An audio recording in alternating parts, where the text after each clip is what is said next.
Auto ரொம்ப பக்கத்துலேயே பயமாக இருக்காது. நீ பிடிப்பியா? அதெல்லாம் ஒன்றும் பண்ணாது. வந்த புதுசில் அப்படி இருந்துச்சு, இப்போலாம் ஒன்றும் பண்ணாது.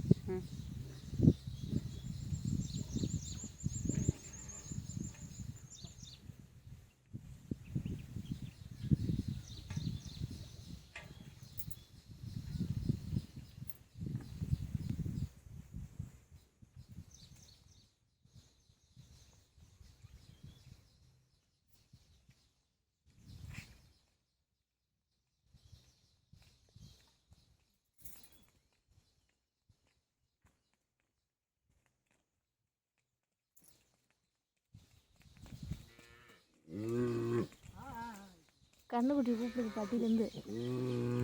இது இங்கேருந்து அங்கே சிக்னல் கொடுக்குது. சுத்தமாக பால் கறக்காதாயா? நாங்கள் கறக்கல, கண்ணுக்குட்டி குடிச்சிக்கிட்டு இருக்கு. இப்போ எது 2 3 கறக்குமா? 3 கறக்குன்னு இருக்காங்க.